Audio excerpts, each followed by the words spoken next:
Nous parlons souvent de nos besoins. Avons-nous conscience des besoins de Dieu, de l'objectif spécial qu'il cherche à atteindre, à ce tournant de l'histoire qui est pour nous la dernière heure? Nos yeux sont-ils ouverts à cette perspective-là? Ce n'est pas tout d'en entendre parler, de l'entendre dire et répéter. Notre esprit s'est-il ouvert à la réalité des choses? Est-ce que nous y sommes?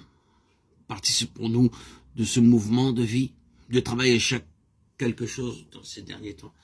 Ce labeur vous a-t-il empoigné? Y collaborez-vous? Y attachez-vous votre pensée? Est-ce dans cette ambiance-là que se meut votre vie spirituelle? Si oui, c'est très bien. Mais alors, il ne peut pas ne pas en résulter pour vous une vraie préoccupation pour ce témoignage et pour le ministère qui s'y rattache. La préoccupation de les voir l'un et l'autre absolument libres dans leur marche en avant. Une entrave dans ce domaine, une limitation vous sera tellement insupportable qu'elle vous jettera sur vos genoux et vous arrachera des supplications telles que tous les obstacles devront tomber. Or, c'est la prière qui trahit notre préoccupation et qui laisse apparaître au dehors l'intelligence que nous avons des situations qui nous entourent. À la façon dont les gens prient, on peut toujours mesurer leur discernement spirituel et se rendre compte jusqu'à quel point ils y sont ou n'y sont pas. On ne peut pas vraiment prendre Dieu à partie en faveur d'une situation donnée si le cœur n'y est pas. Quand le cœur y est, c'est plus fort que vous. Quelle pierre de touche, n'est-ce pas?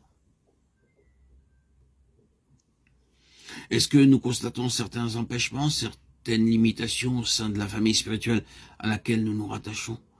Est-ce qu'il nous paraît que le Seigneur est à l'étroit dans ce cercle-là, que ses intérêts y sont en souffrance? Le fond de notre pensée est-il que la cause de Dieu prendrait un nouvel essor si seulement certains problèmes pouvaient trouver leur solution?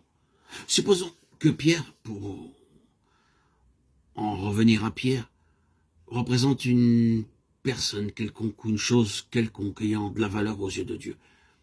Si seulement il pouvait être libéré, quelle délivrance pour le témoignage du Seigneur, et que de possibilités nouvelles pour le Seigneur lui-même.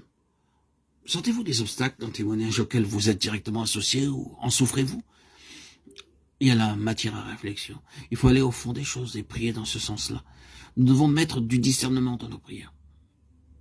Or, notre intercession ne sera intelligente que si nous nous plaçons dans le vif de la situation. On ne se met pas à genoux pour élaborer des théories ou se perdre dans des abstractions.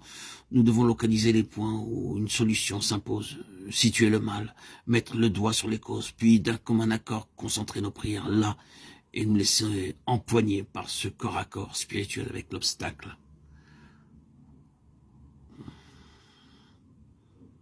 Vous pensez peut-être que nous vous convions à quelque chose de laborieux et de tendu.